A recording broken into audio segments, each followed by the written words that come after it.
Good afternoon, everyone. Welcome to the Roanoke College Alumni Association NOKELive series, which we will continue weekly this summer with live events to include a mixture of webinars, film and book discussions, and more.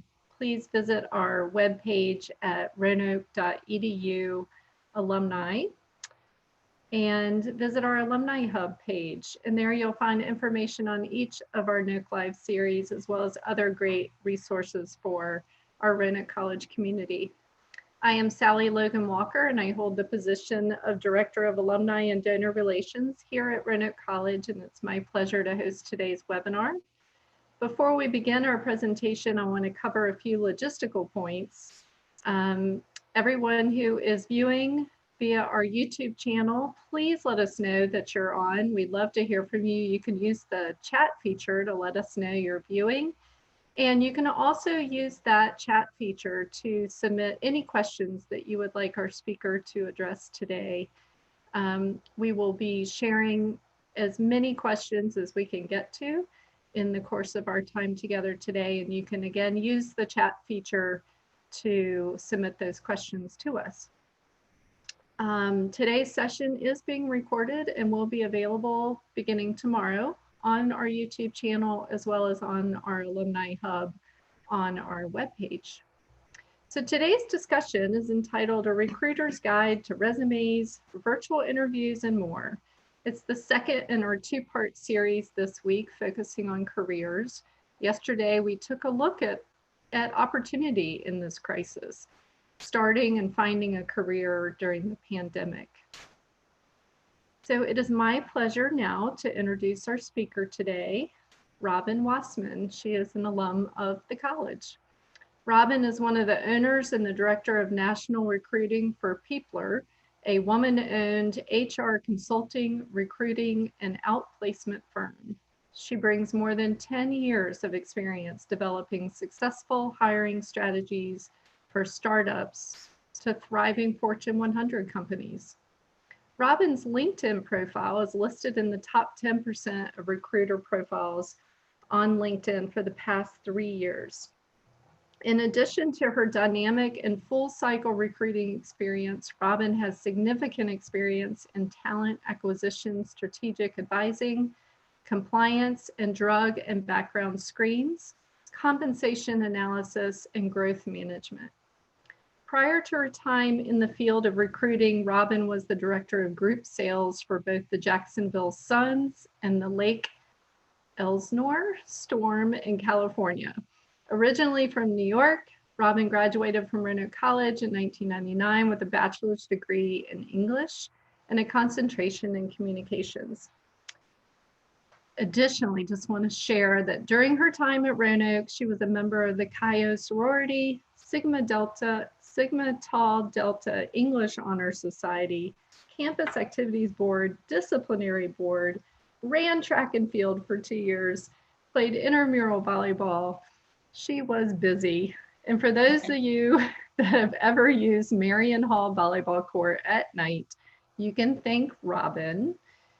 In her freshman year, she was the president of Marion Hall and petitioned to get the lights on the court. On behalf of the college, we welcome Robin today, and I'll turn it over to you, Robin. Okay, well, thank you for that lovely introduction, Sally. Hi, everyone. As Sally said, my name is Robin Wassman, and I am the co-owner and director of national recruiting at Peopler, a woman-owned national recruiting, HR consulting, and outplacement assistance firm. We help startups and small to medium-sized businesses across the U.S. wrap their arms around human resources topics, including hiring and retention, benefits administration, employee relations, management training and development, and a whole host of other items. As Sally mentioned, at the end of this presentation, we're going to have a Q&A session. So if you have any questions, please enter them in the box and I'll get to as many of them as I can.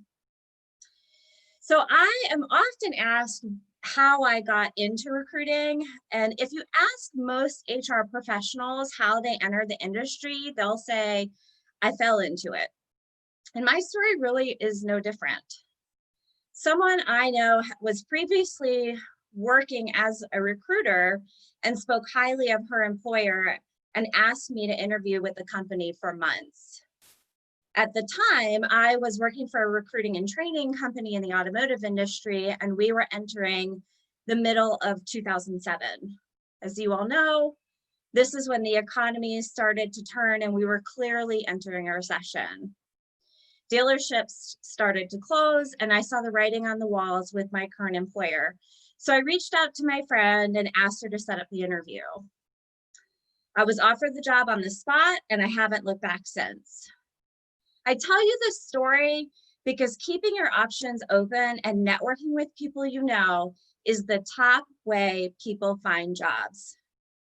Over 70% of people found their current role this way. Contrary to popular belief, it isn't typically from applying to a random job on LinkedIn where you don't know the CEO or any of their employees. Today, I want to spend some time talking to you about your resume, tips for a positive virtual interview, the importance of a positive social media presence, and how to answer that dreaded interview question.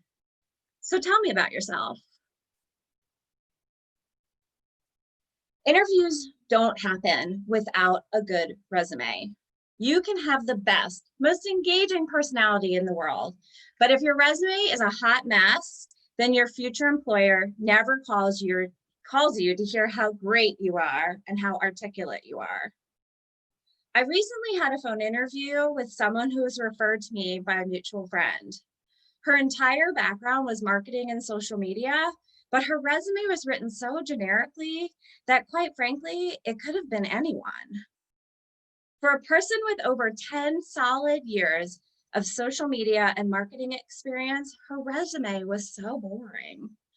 I spent 3 minutes giving her pointers on how to fix it so that recruiters would actually call her.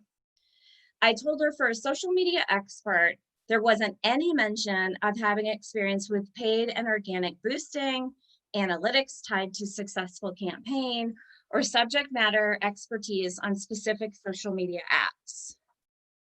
Keywords in a resume are vitally important if you want to be found by a recruiter or a hiring manager. For example, so if I'm looking to hire an accountant, the keywords I'm searching for might include accounting, bookkeeper, bookkeeping, accounts payable, accounts receivable, business manager, or staff accountant. The more keyword rich your resume is, the more likely your resume will be found and you will get a phone call. So I bet you're thinking, how does this apply to me? And if you're not thinking this, then you should be. Your resume should be a direct reflection of your responsibilities and accomplishments. You don't want to put every single thing you've ever done. And believe me, I've seen these resumes. I would recommend just highlighting your most impressive responsibilities and quantitative data that someone should know about you. So for recent grads, here are a few tips specifically for you. I'm looking for extracurricular activities, any jobs you held, and internships that you finished. So maybe you weren't all ODAC and track and field or president of Pi Kappa Phi, but maybe during your internship, you revamped all the standard operating procedures and won an Employee of the Month award. The point is, you may not think that that's a lot, but to the outside world, it is. So for anyone on this call who's held 3 or more professional jobs, then it is acceptable to have a resume that's more than 1 page, but it is best to limit it to 7 to 10 years of career history so that you don't age yourself on paper. For all of the recent grads who worked at Mac and Bob's part-time while in school and had 1 internship, no, please do not circulate a resume that is more than 1 page. Quite frankly, no one is looking at page 2. And please don't write in paragraph format. As a recruiter, you get anywhere from 4 to 8 seconds of my time when I'm doing a first resume review. If you send me a resume in block formatting, I am probably putting it to the side with a come back to mentality. And more than likely, I never come back to it because I have 82 other applicants that have presented me resumes in bullet point format.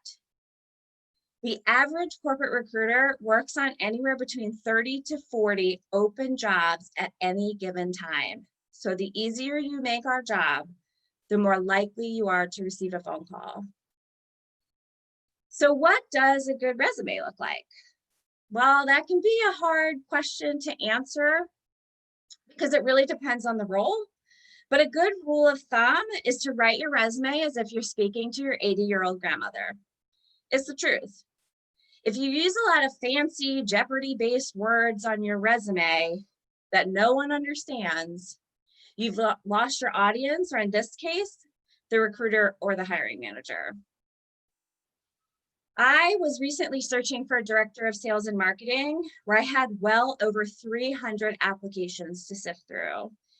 Then I saw Andrew's resume. I knew from the minute I saw his resume that if he was in my salary range, that he was my guy. He had his sales metrics listed, his accomplishments, the number of people he'd managed, and a whole host of other attributes that told me that he met the job requirements. He made my job easy.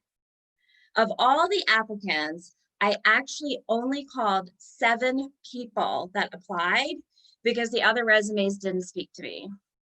They made me guess whether they were a salesperson or a sales director, and I don't have time for that.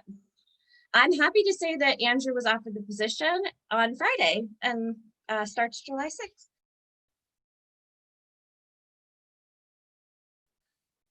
The resume will get your foot in the door, but the interview is the most crucial part of the entire process.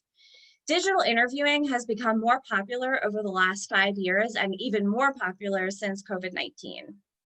I'm sure a lot of you recently had one of these if you're looking for work.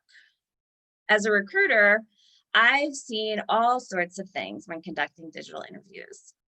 Here are a few tips on what not to do. Don't take your digital interview in your bathroom, bedroom, or children's playroom. And yes, you heard me right. I said bathroom. So where should you take a good digital interview? An office with a clear wall behind you, free of distractions, a back porch, as long as you aren't expecting your landscaper that day, or any room with a door that can be closed that isn't your bathroom, bedroom, or children's playroom. The idea is that you cannot be distracted and your future employer has your full attention. And before your interview, read the directions. Is the company you're interviewing for asking you to download something on your computer? Well, how long will that take? Don't wait until 5 minutes before the interview to start doing this, because you'll be late, and being late to an interview, even a digital interview, isn't good. And you've lost the job before you've even had a chance to sell yourself. If you have the ability to test the technology or log in once you've downloaded it, please do. The more you can prepare and dust off the cobwebs prior to your interview, the more comfortable and relaxed you're going to be. And please take these interviews seriously. If you would wear a suit to an in-person interview, then you should wear a suit to a digital interview. You can be in pajama pants from the waist down, but from the waist up, if you're a man, I want to see a shirt, tie, and jacket. And if you're a female, then I want to see a blouse and a jacket. I'm sure everyone has used Zoom, FaceTime, or Skype at some point, especially during quarantine. So as you know, you can see yourself on the screen. Whatever you do, do not look at yourself. Don't look at that weird facial expression that you just made, because then your heart starts racing and you're talking to yourself in your head. You didn't hear the next question being asked. So there is this awesome invention called the sticky note. Most of us write our to-do lists on them, but they also work great for digital interviews. Cover yourself up on the monitor so you won't be tempted to look at yourself. And please breathe. I know these interviews feel so strange and out of place, and it's really easy to harp on awkward pauses and technology issues, but there is no rewind button. You have to keep calm and carry on. Hiring managers are actually looking to see what you do when these things happen. Do you start cursing or do you make a joke? Hard things happen all the time at the office. So how are you going to choose to deal with it during the interview? I am sure many of you on this call have at least 2 to 3 social media platforms. So let me ask you this. When was the last time you looked through your photos or Instagram stories? Looked at the photos you've posted? Look through your friends list. If you think your future boss isn't looking at your LinkedIn profile, tweets, Facebook photos, and Instagram storyboards, you are very wrong. I once interviewed somebody for a director of communications position at a private school, and I really liked her during the initial interview. Then I looked at her Facebook and Twitter feeds. Most of her tweets were about guns, the NRA, and violence. And her Facebook page was no better. I saw photos with a lot of skin, swastikas, and more guns. So needless to say, the interview process ended. Did I mention that this was for a private school with children? As you begin your job search, it's important to look through all your social media accounts and clean them up. If you don't want to, then please lock them down so that only your friends can see your content. But a word of caution here, if the hiring manager knows someone in your network, they can ask this person what your social media accounts look like. In my opinion, it's best just to clean it up. So kind of like think of it like spring cleaning for your social media accounts. Look at the groups you follow. Are they still relevant?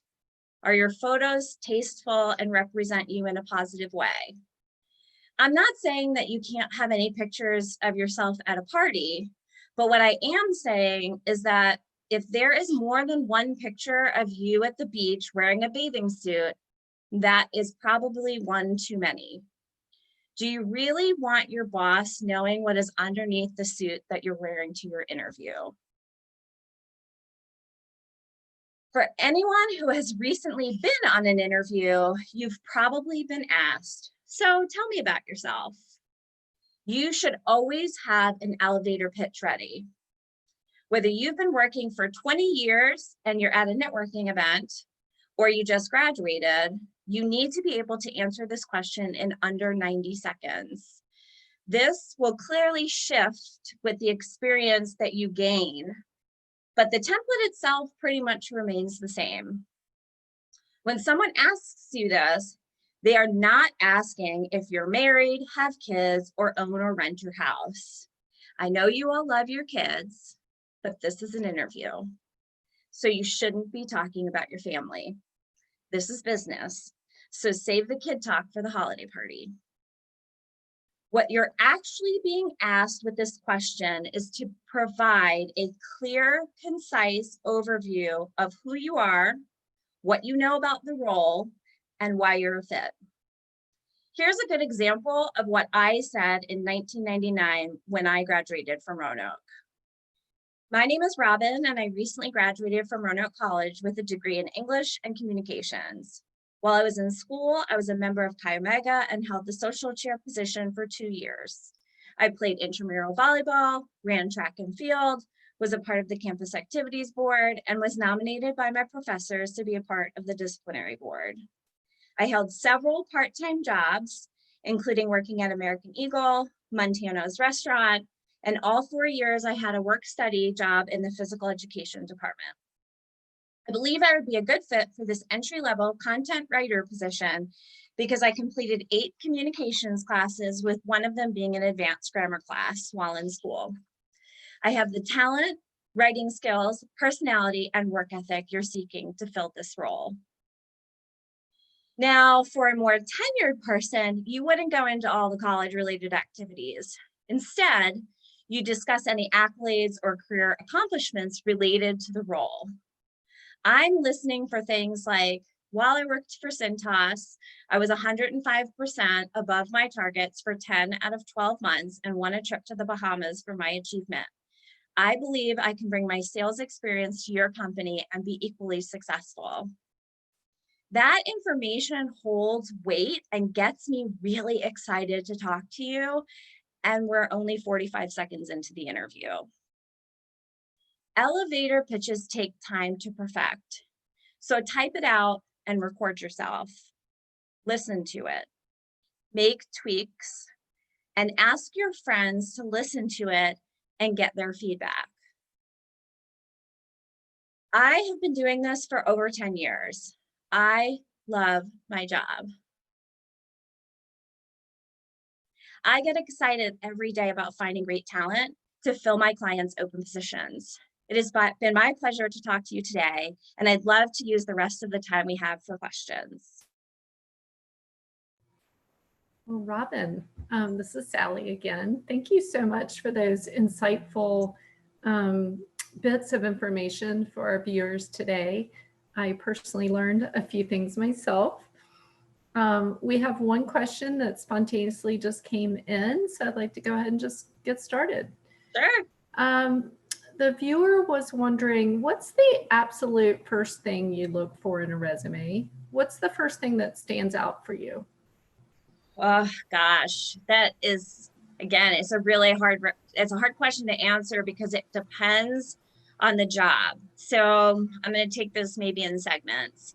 If you're applying to a position that I have posted and it clearly says I'm looking for somebody that has managed people, and I can't tell by looking at your resume if you've managed people, you're going to the side. So that's one of the first things I'm looking at when I'm looking at a director or above or a management level above type of position. If it's more of an entry level, associate level type of position, I'm looking for typos because that tells me you have no attention to detail. And I'm looking for like spacing and marginal errors. Believe it or not, even though you type your resume in Word, people don't use spell check, and it gives you the red squiggly underline, so you know there's clearly an error.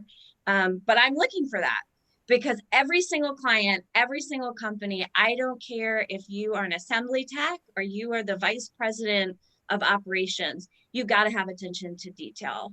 So I think, I know that's two very different ends of the spectrum, but those are really things that I'm looking for in the first glance. That's what I'm looking for. Robin, could you spend a few minutes talking about the value of a cover letter and what you view as the purpose? Are people still doing them? Are they of value? And how should people tackle and hope that they are, how they're received by a hiring entity? Sure. Okay. So cover letters do have a purpose. Do most people write them anymore? No. But they serve purpose really for two reasons. Number one, it's an extension of your resume. You don't want your resume really to be more than 2 pages. I don't care if you're 18 or 57. No one's looking past 2 pages, especially for somebody that has a career history. They're just not. But if you are applying to a position that a human being is not reading the resume, because there is technology now where it's all about keywords. I mentioned this, during the webinar. If the company that you are applying to, the first screen of the resume is being done by AI, you don't ever get a phone call because there's not enough keywords. So what the cover letter does is add more keywords to your resume if you're submitting it as one document instead of a cover letter attachment and a Word and the resume attachment. So it does help from a keyword rich perspective, that you'll your resume will be moved on to the next phase in the process. But to me, if I'm reading someone's cover letter, I want different information than what I'm seeing on a resume. Your resume should be bullets and quick glimpses of accomplishments and responsibilities that you've held, where the cover letter, you can give a little bit more of a story behind some of that context found on the resume.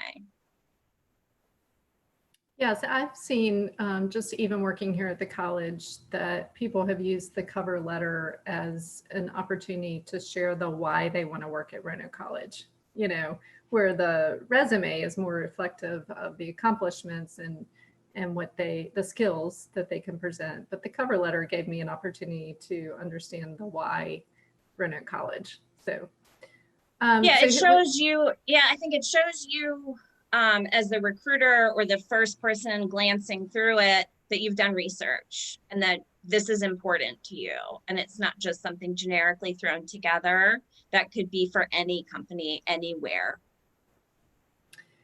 So another question that came in, I'm going to read it. I graduated 10 years ago and would be looking for a similar position to the director of marketing position. And I am curious if you could give more insight on Andrew's resume and the metrics I should include. Sure. Oh goodness. Okay, so Andrew's resume had just so much quantitative data for his 3 most recent jobs. There was accomplishments. So people on his team that he had coached and mentored and trained that had been promoted from within. And just accomplishments as, you know, when I started in 2016, our revenue was 2 million.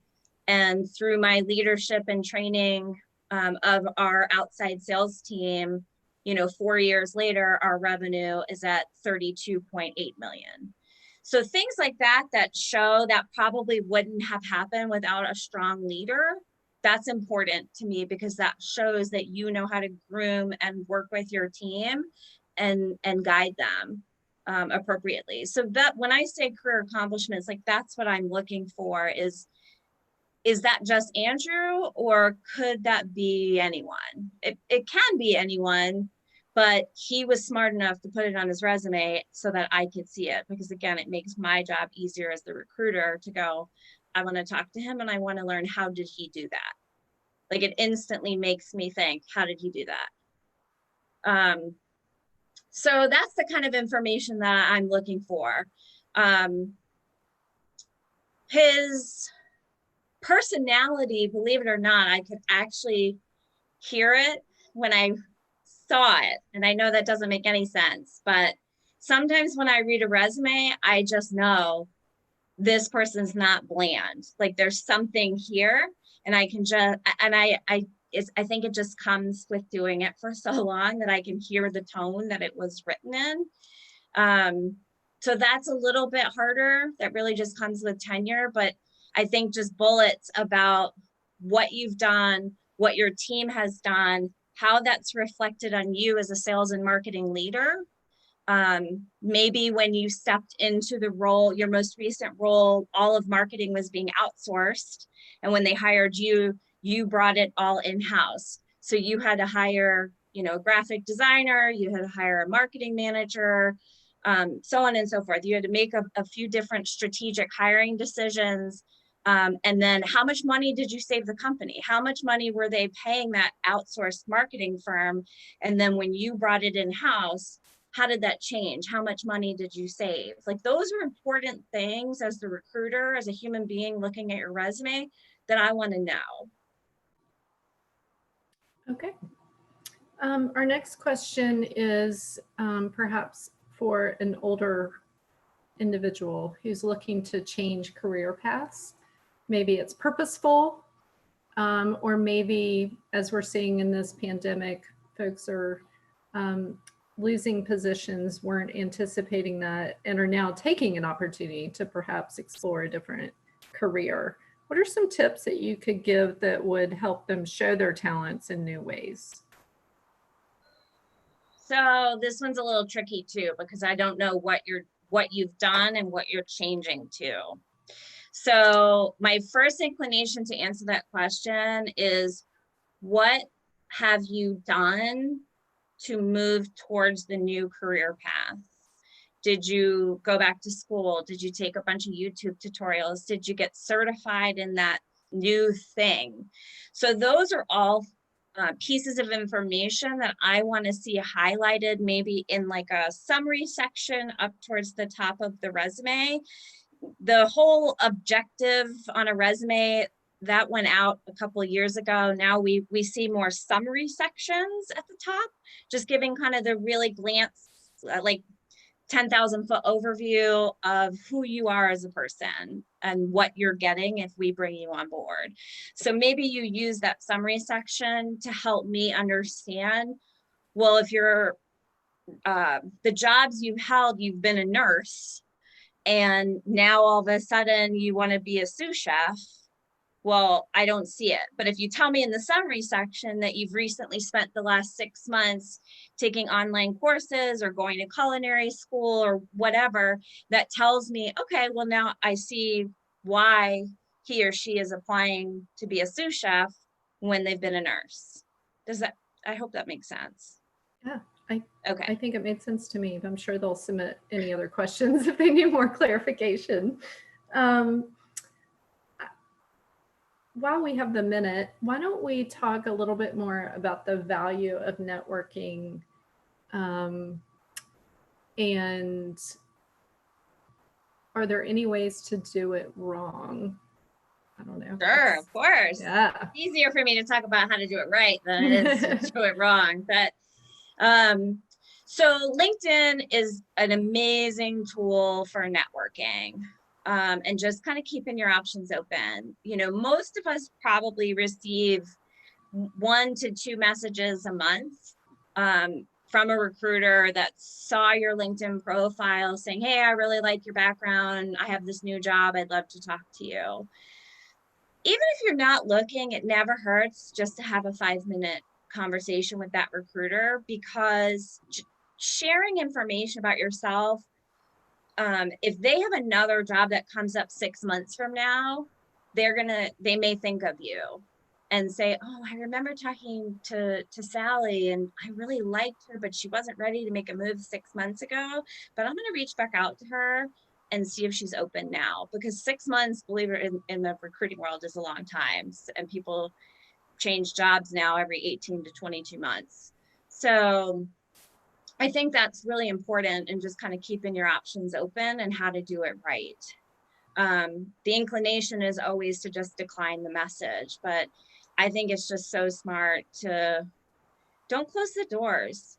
I mean, especially right now, while companies on Monday are really stable, but by Wednesday they're having furloughs and laying people off. So I just think that's a good, smart way to think about networking. If you are the person trying to network with someone else versus the incoming message, the right way to do it when you're sending a LinkedIn message to someone that you don't know is find something in common on their LinkedIn profile. Maybe you went to the same school, you both donate blood. I mean, there's like you can look at like what they do from a volunteer perspective. Maybe you're from the same hometown. People put a lot of weird facts on their LinkedIn profiles.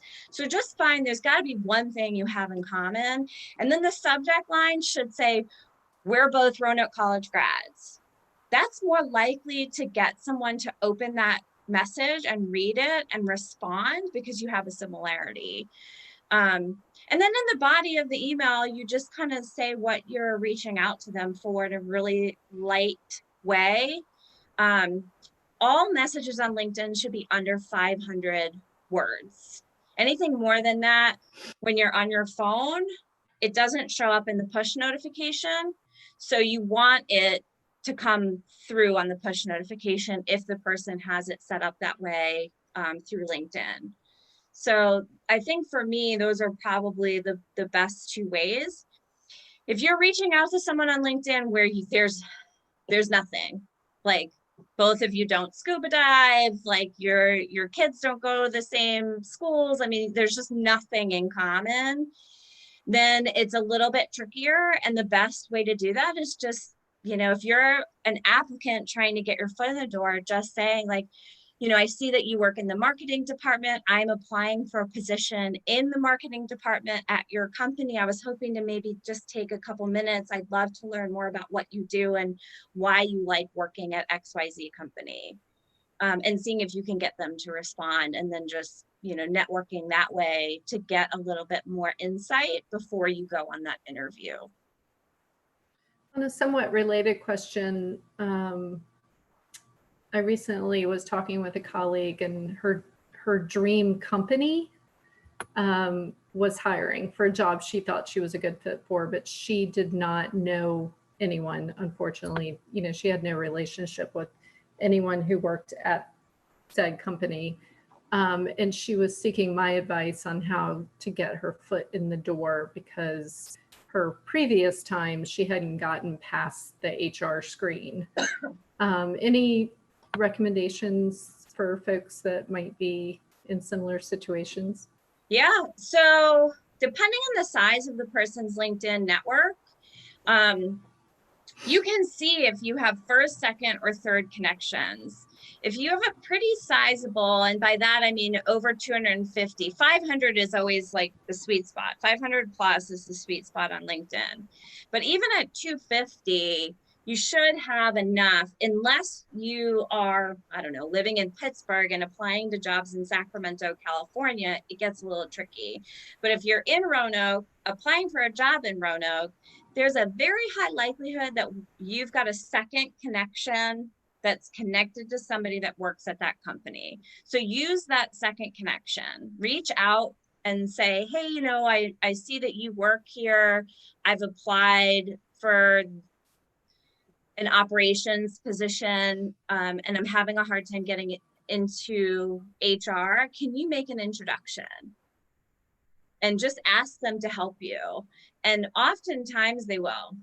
They'll say, yeah, sure, especially if they actually know you and it's not just some random person that you're connected to.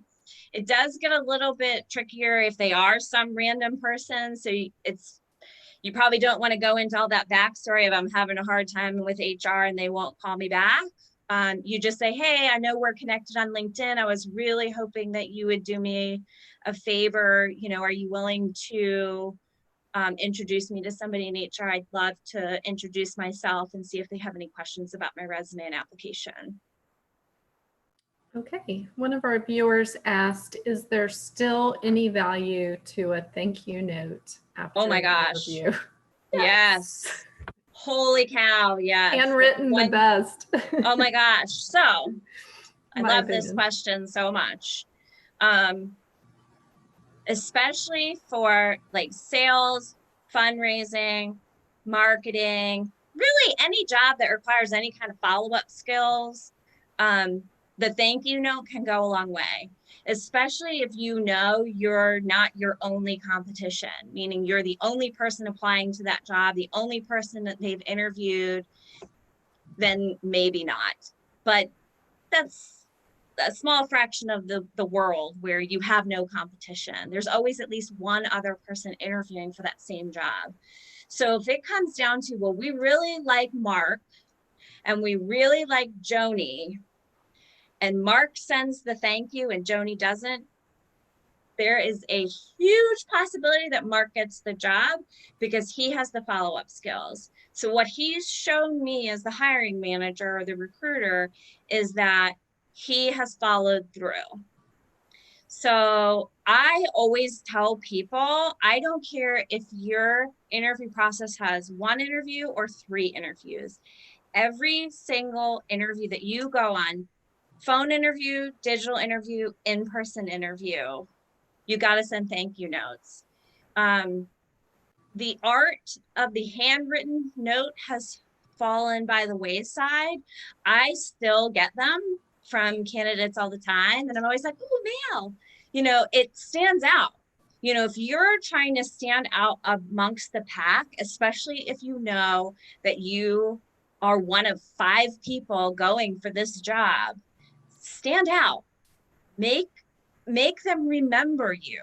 Send the email that thanks them for their time, and send the letter in the mail, because what that does, they get the letter 24 to 48 hours later after the email, but they're still completing other interviews. So what happens when they get that letter in the mail? They go, oh yeah, Mark, I liked him. This is awesome. Like, we need to bring him back because this is great. He sent an email and a handwritten note. Like, he wants this job. So yes, absolutely yes. Send the thank you. Okay, our next question. Put my glasses back on. Is it appropriate to reach out about a job application if you haven't heard anything? And is there a good timeline in which to do so? Okay, so I say yes. Other people may disagree with me because they'll say, well, it clearly says on the job posting, no phone calls. It's like to me, that's like a no solicitation sign on a business door. Like, just plow through it. Like, you just got to push and you got to be proactive. I mean, again, I told you the director of sales and marketing, I have had over 300 applications for. I need somebody that's telling me, pick me. Like, I'm so interested. Like, follow up, make the phone call, send a LinkedIn connection. I get tons of those that say, hey, I applied for this job. I want to talk to you. Here's my phone number. Do you have any follow-up questions for my resume? And I'm more likely to respond to a LinkedIn message than I am to an email, because I get 150 emails a day of all sorts of things. So the LinkedIn messages for me are easier to track sometimes than the emails. So I would absolutely say it is okay to follow up, whether it's over the phone or an email, either one. Great. Well, while we're waiting to see if any other questions come in, I'll just use the opportunity to reflect on something that you said. I was thinking about your follow-up suggestions, and I'm mindful of a candidate one time that used the opportunity of the follow-up to clarify something. It was something that he and I both knew kind of was off during the interview. And he took that opportunity to say, you know, I've thought more about this question that you asked me, and I'm not sure I answered it well, and I'd like to share with you some more thoughts on that or something. And I really appreciated that he had done that. And that's, you know, I think it's also just another way that you could leverage the follow-up, is if there's something that you were, you know, not sure you were clear on or addressed positively enough in the interview, that you could take that opportunity to do that. So yeah, I absolutely agree with that. And I've had similar situations come up as well that are very much like that, where someone will have said something during the interview with me, and then 4 hours later I either get a phone call or an email that says, I feel like when I said X, it didn't land well, so I wanted to take an opportunity to give you some more detail around that. And often it helps. It absolutely helps, because it again shows me follow up. But 2, it helps me to go, oh, well, he was thinking this and I'm, you know, way over here thinking this. So now we can come back into the middle and meet and be on the same path moving forward. So one final question, and I think that's probably where we'll wrap up. If you've had conflict in your previous position, whether you feel like it was warranted or not, how do you address that in an interview? if someone's kind of asking about that question. Sure, it's kind of similar to the why did you leave your previous employer, but you were fired, and you don't want to come out and say, well, I was fired, because Right. the conversation pretty much ends at that point. So, to me, there's always a way to spin everything in a positive light. You just have to know how to do it. So the termination, we'll take this, maybe we'll go conflict and then I'll come back to termination. So, it really depends on what the conflict is. If you had a conflict with your manager, that can be really sticky, because you don't want to be seen as combative, or as some argumentative, somebody that doesn't get along with their manager. So, you have to kind of, this is hard because I don't know what the conflict is about, but, I think if I were you, I would just say, we got to, especially oftentimes this is the case, we got a new manager. He and I were not on the same page. We tried to talk through our differences, and ultimately I decided the best thing for me was to walk away and leave it vague, but give enough detail where there aren't any follow-up questions. That's kind of really what I advise people when I'm doing career counseling, is if you give too vague a response, you're going to get peppered with more questions, which eventually you're going to get backed into a corner and you're going to need to disclose what the conflict was about. So that's probably the best way to really, without knowing what the conflict is, that's my best advice, is just say, I was working with my manager.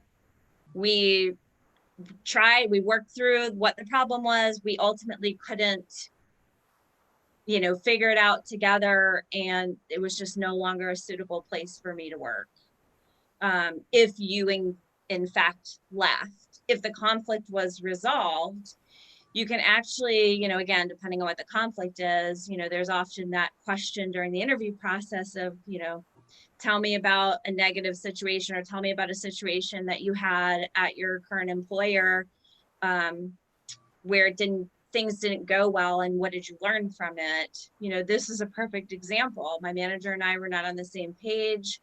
We sat down, we had multiple one-on-ones, we worked through the conflict, and I'm happy to say that we're on the other side and working efficiently together. So it really depends on what happened. I don't know what the outcome of the conflict was. And the termination is kind of similar. If you were terminated from your most recent employer, I would give the same advice. Be vague, but give enough color that there are no follow-up questions. You want to paint everything in a positive way. You can also say, we decided to separate, because that could mean you were terminated, but it could also mean that you were laid off. It could mean that that you left on your own. There are a lot of lazy recruiters that don't ask, well, what does separated mean? They just assume separated means I left on my own versus I was terminated. So separated is another good word to use. It doesn't mean that you won't get a follow-up question asking you to define what that means, but a lot of people won't ask. Well, Robin, I think that wraps up all our questions. Do you have any final thoughts that you'd like to share with us today? This has been awesome. I think what Roanoke's doing and sharing, with our alumni, we have, 16,000 alumni in our network. I mean, so to be able to share with you guys, my area of expertise, and, maybe help one or two of you in giving you some sound advice, that is awesome. I said it earlier, I love what I do. I love my job. I love helping people find work and giving resume advice. This is, so I appreciate everything that you guys are doing to help people, especially in the time of COVID, when there are so many people looking for work and unemployed. So, if I helped even two of you, I'm stoked. I'm excited. So thank you for letting me share my knowledge with you. Well, Robin, we can't thank you enough for sharing your knowledge and your expertise and your time with us in such a meaningful way to give back to Roanoke College and our Roanoke College community. So thank you again for being with us today. And for our viewers, I want to encourage you to continue participating in our NOKELive events. Again, we will be doing these each week through the summer. Our next one to wrap out our June offerings will be on Monday, June 29th at 7:30 p.m. And we're going to shift gears. We're going to have a fun ice hockey night. We are going to discuss the film Miracle, as it is the anniversary of the United States men's hockey team winning the Olympics. And they've made the movie, and we're going to talk about the movie. So please watch it before you jump on. And we're also going to talk about the college's hockey program, the past, the present, and the future. And I think there may be an exciting announcement. I'm not quite sure. So hope you'll be able to join us. That will be a lot of fun Monday evening at 7:30. And continue to check back to our Alumni Hub page on our website to see what is coming up in July. So thank you all so much. Again, Robin, thank you, and we'll see you next time.